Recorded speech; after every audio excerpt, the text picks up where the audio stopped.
형, 저 점점 뭔가 우리 계획대로 돼가는 것 같죠? 그렇지. 예. 오늘 계획 얘기를 한번 해볼까요? 형하고는 참 이렇게 개념을 가지고 농담할 때 더 즐겁네요. 예. 넌 무슨 계획이 있냐? 계획이 없는데 그렇게 무개념으로 살면 안 된다. 예. 그래서 개념이 중요한데 그 중에서도 오늘은 계획에 대한 이야기, 특히 지역사회 계획에 대한 이야기, 한번 계획이라는 개념부터 들어봐야 되겠네요. 네. 개념, 계획이라고 하는 건, 우리가 커뮤니티 계획, 그리고 사회 계획, 이렇게 되는데, 그러니까 지역사회에 여러 현안들이 있을 거 아니야. 있죠. 왜, 있겠죠. 아까, 어떤 지역은 돌봄의 문제, 어떤 지역은 환경의 문제, 어떤 네. 지역은 인프라의 문제, 이런 것들이 있을 때, 그런 것들을 풀어가야 되는 거. 그렇죠. 그런 것들을 풀어가기 위한 접근 방법이 바로 사회 계획, 커뮤니티 계획이라고 이렇게 할 수 있는 거지. 그러니까 A, B, C 지역의 각기 다른 A-B-C-의 현안들을 어떻게 풀어나갈 것인가. 그것을 그냥 무대뽀로 풀어나가는 방법이 있고 제대로 기획해서 풀어나가는 방법이 있는데 그런 제대로 된 기획을 계획이라고 이야기하는 거예요. 그렇지. 네.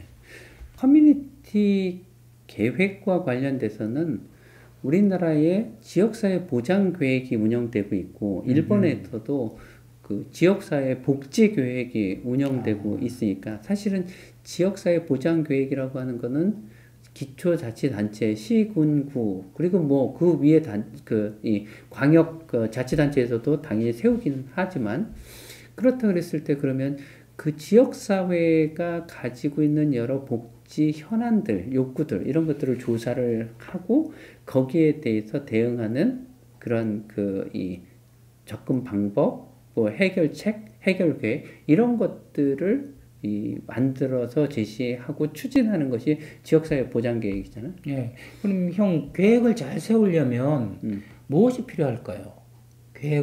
지역사회 계획을 잘 세우려면, 첫 번째 머리도 필요할 테고, 그 다음에 많은 데이터도 필요할 테고, 그죠? 또 이것들을 잘 이렇게 보고, 그것을 구분해내는 능력도 필요할 테고, 여러 가지 개인적인 능력도 필요하고, 이런저런 요소들이 계획을 잘 쓰는 필요할 텐데, 그야말로 계획을 잘못 세우면 이전에 케어니 조직이니 개발 이런 게 다 물거품이 될 수도 있잖아요. 그렇지. 그러니까 계획이 정말 중요한데 말하자면 브레인인데 이 계획을 잘 세우려면 무엇이 중요할까? 그래서 네.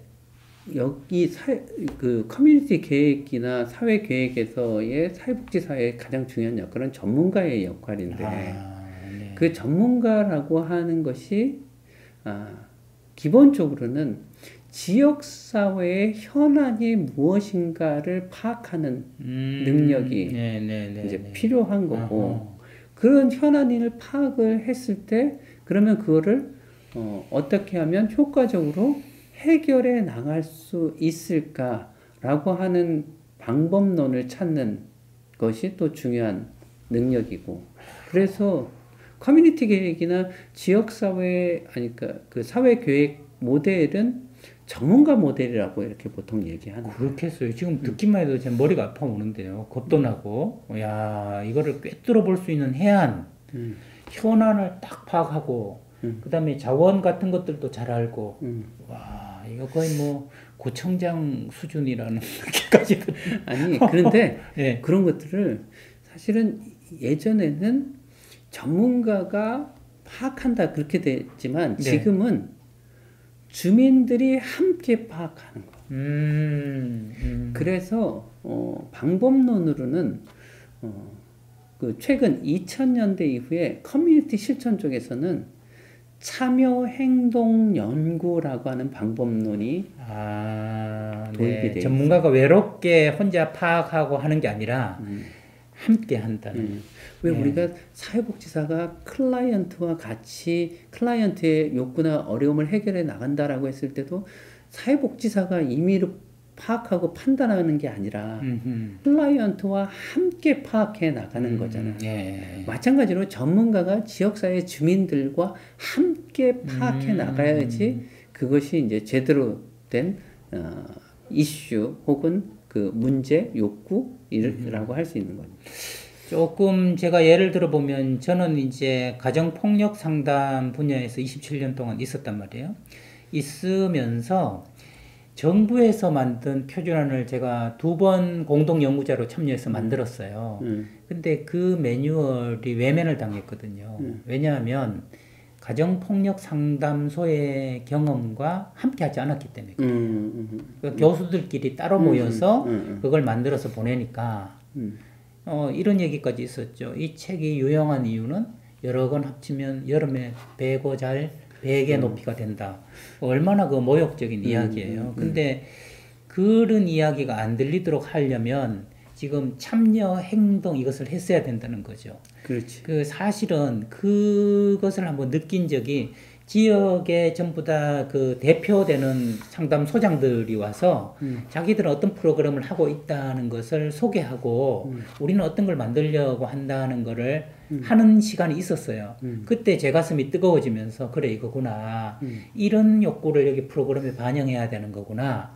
근데 그거는 사실 요식적인 그 모임이었기 때문에 반영을 안 시켰거든요. 만약 반영시켰더라면 지금 말씀하시는 계획의 바람직한 모습이 될 수 있었겠다. 그런 생각이 드네요. 왜냐면 주민들이 참여해야지. 그리고 사실 우리가 클라이언트와 사회복지사와의 관계에서도 그렇죠. 클라이언트가 인식을 하고 자기 문제로 인식하고 자기 욕구화해야지 이게 움직여지고 효과적으로 해결해 갈 수 있는데 주민이 빠진 상황에서 그게 될 수 있느냐.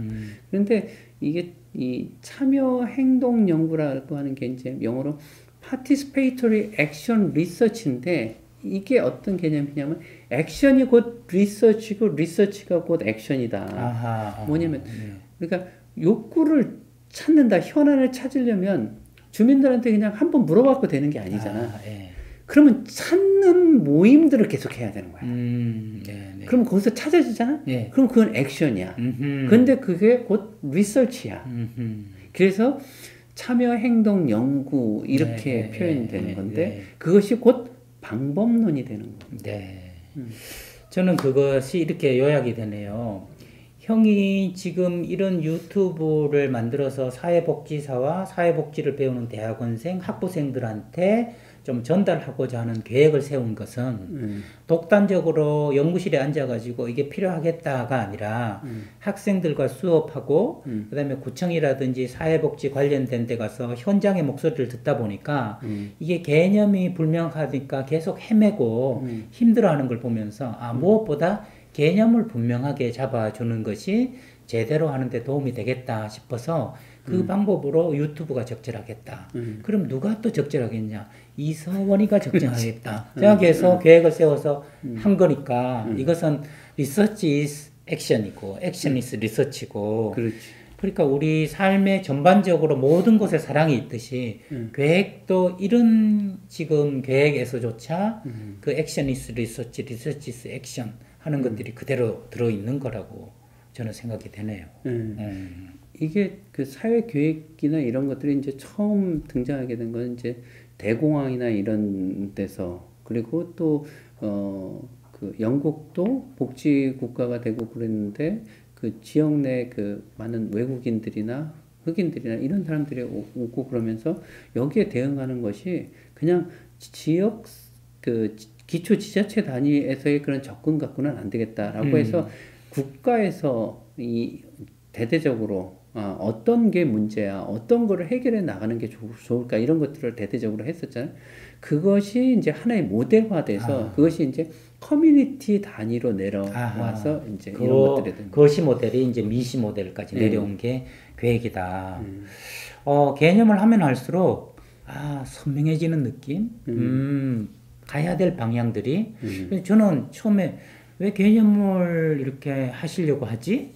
이런 의문이 들었는데 이게 한 4번 정도 이렇게 하게 되니까 이 개념 속에서 방향성이 정해지는구나. 이런 생각이 드네요. 왜냐하면 그 개념은 역사성을 갖고 있다 그랬잖아요. 처음에 이게 이제 이 실제 상황들이 있으면서 이거를 개념화한 것이니까 사실은 또 이 개념을 통해서 앞으로 어떻게 갈까도 우리가 또 그 생각해 볼 수 있는 그 토대가 되는 네네. 늘 중요하게 여기는 게 개념과 역사성이잖아요. 미국의 역사학자 조지 산티아나가 과거를 돌아보지 않으면 과거를 되풀이하게 된다 하는 이야기는 역사를 잘 봐야만 역사에서 일어나는 오류, 실수 이런 것들을 개선하면서 더 나은 역사를 만들어갈 수 있다. 그렇지. 그런 차원에서 역사적 맥락에서 개념을 하나씩 짚어나가는 최선희의 포엠 비용. 최선비라고 저도 모르게 말했네요. 최선희의 포엠 비용. 네, 오늘도 계획이라는 개념을 잘 살펴본 것 같아요. 다음에는 또 어떤 개념을 한번? 다음에는 우리가 교육이라고 하는 걸 가지고 저희가 또 교육에 종사하고 있는데 교육 개념을 가지고 여러분을 또 만나게 될 것 같네요. 인사 우리 정겨운 인사 하고 다음 시간.